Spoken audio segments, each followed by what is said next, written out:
Hello everybody, so we're working on ratios and that's going to be standard 6.RP.1 and in the textbook it's lesson 2 in chapter 1, so that's on page 19 that it begins. So if you wanted to look in your textbook at the same time as writing the notes, you can always do that. Alright, so what we need to do is we need to be writing down these notes as we go. So whenever I give something to you or show something to you or I write something down, it's a good idea for you to write it down in your own words, in your own shorthand. If you want to abbreviate things, that's fine. But I need to be able to look at your paper and know what I taught you. And you should be able to show your parents and they would be able to say, oh, okay, I get it now. I see your notes.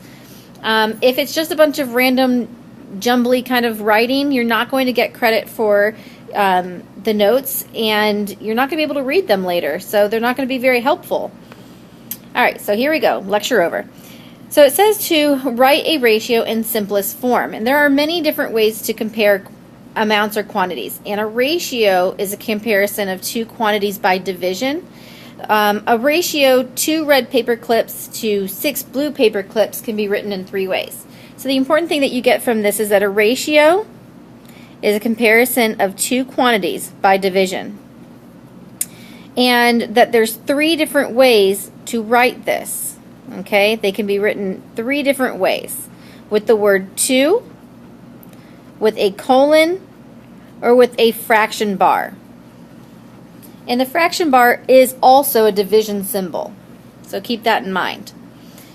Alright, so as with fractions, ratios are often expressed in simplest form. So if you were to have this kind of problem where it's 2 over 6, you should be able to simplify that like you would a fraction and make it 1 over 3 by dividing the top and the bottom by 2, and 1 to 3 would be your new ratio. And that's a simplified ratio. You should always simplify your ratios. Unless it's asking you for equivalent ratios, which we'll do in a couple days. Alright, so example number 1 says write the ratio in simplest form that compares the number of red paper clips to the number of blue paper clips. So what I'd like for you to do is write this, red paper clips to the number of blue paper clips. And we're writing the ratio. So write the ratio in simplest form, big key thing there. And so we need to count them up and see what we have for each one. Now, it would be a good idea, let's go like this, red to blue, and I'm putting my little colon there, and underneath the red I'm going to count how many red paper clips I have, and I'm going to write that down here. So I've got 1, 2 red paper clips, and for blue I'm going to count them 1, 2, 3, 4, 5, 6. I have 6 blue paper clips. So my ratio can be written as 2 to 6, except that it wants me to also identify it as simplest form. So I know that both 2 and 6 can be divided by 2, and that I would then have 1 to 3 as my new ratio. And here they show you how you would do that using fraction form. That you would divide the top and the bottom by the same number, and you would come down to 1 over 3. So it says to write the ratio as a fraction, then simplify. Now this is the next key thing that I want to make sure that you write down. It wants you to explain the meaning. So I want you to write down explain, and then I want you to copy this. This means that for every 1 red paper clip there are 3 blue paper clips. This means that for every 1 paper clip there are 3 blue paper clips. And we're going to talk about that, but I want you to write that down. These are going to be key terms that you're going to be using very often, quite often, for explaining ratios. And so I need you to make sure that you understand that. So it's for every, there are. That's what our term is for writing a ratio. There's another way to write a ratio, and we'll talk about that in just a moment. So it says write the ratio in simplest form that compares the number of suns to the number of moons, and then explain its meaning. So if you want to draw this on your thing, you can do a half moon if you'd like to for all your moons, and then your beautiful suns. I know mine looks like a crazy looking spider. So go ahead and draw this. Copy how many moons there are, copy how many suns there are. And then I want you to write your ratio with suns to moons. That's the order that they want you to write your ratio. So I want you to write the ratio in simplest form for suns to moons. I'd like you to pause the video now and write this all down and solve this, and then when you come back I'll give you the answer. Pause now. Alright, so you should have 4 suns to 6 moons. But it did ask you for simplest form, so hopefully you then made it by dividing by 2 on each side, a 2 to 3 ratio. The second part of it now wants us to explain the meaning. If you have not yet written that down in words, I want you to pause the video and explain the meaning using that last example for how many suns there are to moons. Pause the video now if you haven't yet done this. The way that we would explain this is we would say, for every 2 suns, there are 3 moons. So using our key terms, my doorbell in the background, sorry. For every, there are. For every, there are. That's how we explain the meaning. Alright, now it says let's use ratios to compare categorical data. Each piece of categorical data can only be assigned to one group. Bar diagrams or tape diagrams and frequency tables can be used to represent categorical data, and ratios can be used to compare that data. So for number 2, it says that several students named their favorite flavor of gum. So it says write the ratio that compares the number who chose fruit to the total number of students. And so this is our second type of ratio that we'll see. And I'll give you other terms for what they are in just a moment. So this one we're going to choose the total number of fruit out of the total number of students. So how many kids chose fruit would be 3. So that's our ratio. And then we need to figure out what the total number of students were that did this. So we're going to add it all up.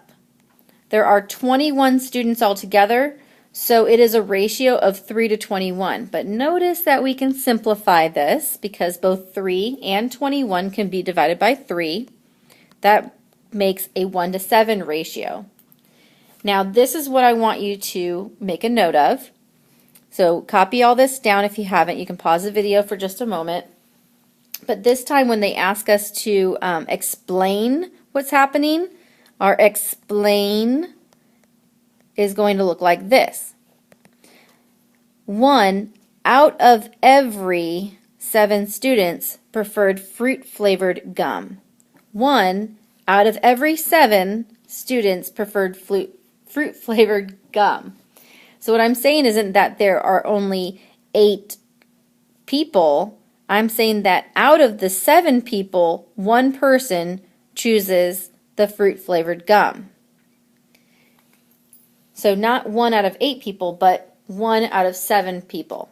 And that's what's important, because if you think of it as if you say for every 1 person that likes fruit, 7 people do not, that's not the case, because it's not 8 people that we're talking about right here. It's not 24 people we're talking about right here.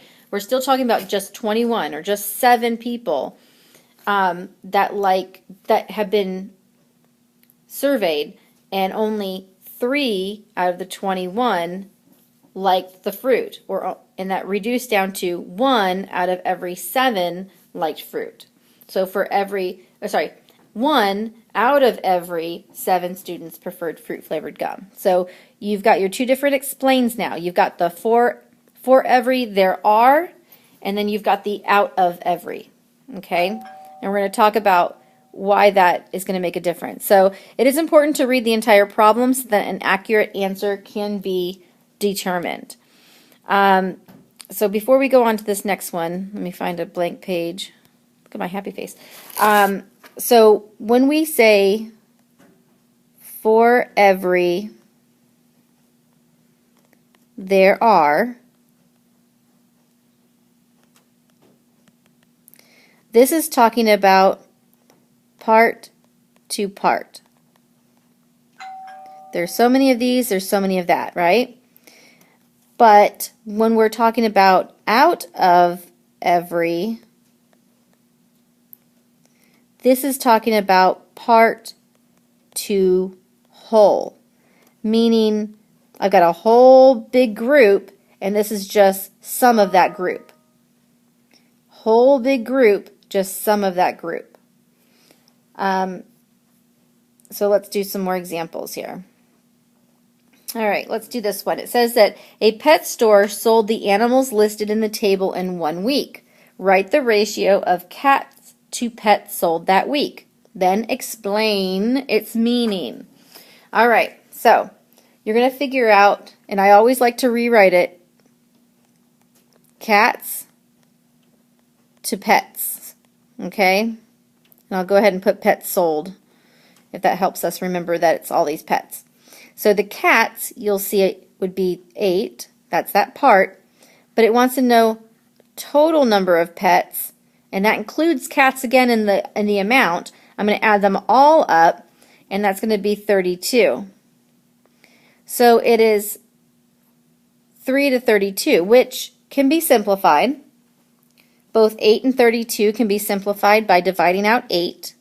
8 divided by 8 is 1. 32 divided by 8 is 4. Now for our explain. And if you want to try to do this on your own, you can pause the video now and try to do that on your own. Using the example from the last one that we did, we're going to say 1 out of every, because we're talking about a part out of the whole group. 1 out of every 4 pets sold is a cat. Boy, I'm just a really popular person tonight. Sorry about that.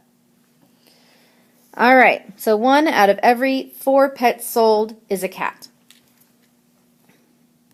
All right, one more example here, and I know this is a lengthy video, but you guys have had short videos all along, so you're getting lucky now with my beautiful voice and my wonderful talking. All right, Katie wants to divide her 30 flowers into 2 groups so that the ratio is 2 to 3. So the step 1 shows using a bar diagram to show a ratio of 2 to 3. So it's saying that altogether she's going to have 30 flowers,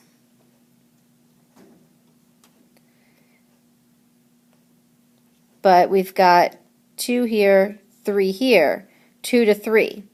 We want to know how many is in each section if it's going to be 30 flowers altogether. Well, if there's 5 sections that we're accounting for, that means each section is going to have 6 flowers in it. And for this section, I'm going to have 12 flowers. And for this section, I'm going to have 18 flowers. And you notice that adding together, we're going to have those 30 flowers. So 2/3 of it, or 2 of the bunch, will be 12, and 3 of the bunch will be 18. And so there are 12 flowers in one group and 18 in the other. It says Katie wants to divide her 30 flowers into 2 groups so that there's a ratio of 2 to 3. So maybe she wants, maybe these are the red flowers and these are the blue flowers, and she wants 2 red flowers for every 3 blue flowers. And so over everything, she's going to need 12 red flowers and 18 blue flowers. And then she can mix and match with 2 to 3, 2 to 3, 2 to 3, 2 to 3. All right, and this is our last one, I promise. It says Power Up Test Practice, and this is like 2 pages into the end of our section here. It says, at a putt-putt course, there are 50 yellow golf balls, 45 red golf balls, 65 blue golf balls, 40 orange golf balls, and 60 green golf balls. Select the correct ratio to complete the table. So, what I'm going to do is I'm going to, just one at a time, and I'm going to pause the video in a moment, you're going to do some on your own.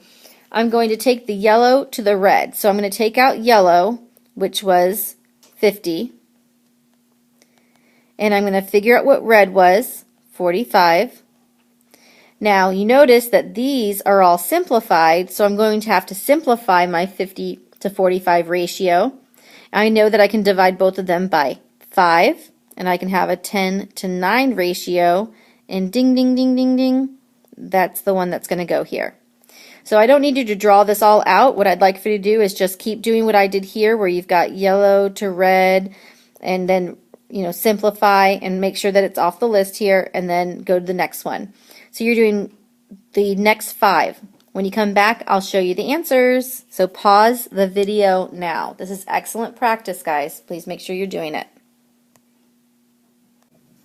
All right, so here are the answers that I came up with. If you need to pause the video and check what I did compared to what you did, I did color code where I put my answers, but I used every one of these over here, so I checked them all off my list. If you want to check that, pause the video now, because I'm going to erase this and I'm going to go on to the next part, okay? All right, so now the next thing that we're looking at says the table shows the number of each type of sports card that Jacqueline has collected. She has baseball, basketball, football, and soccer cards. It wants us to write the ratio in simplest form that compares the number of basketball cards to the total number of cards. So this is back to our part to whole, where we need to figure out how much of something she has. So the first thing is it's basketball to total. So I'm going to write over here basketball to total. That's good enough for me anyway.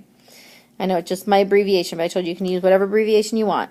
So I would copy down, if I were you, this table and then basketball to total. And now I'm going to write down that basketball is 14. Total, I need to add it up. Let's see, 65, 79, 100. Okay.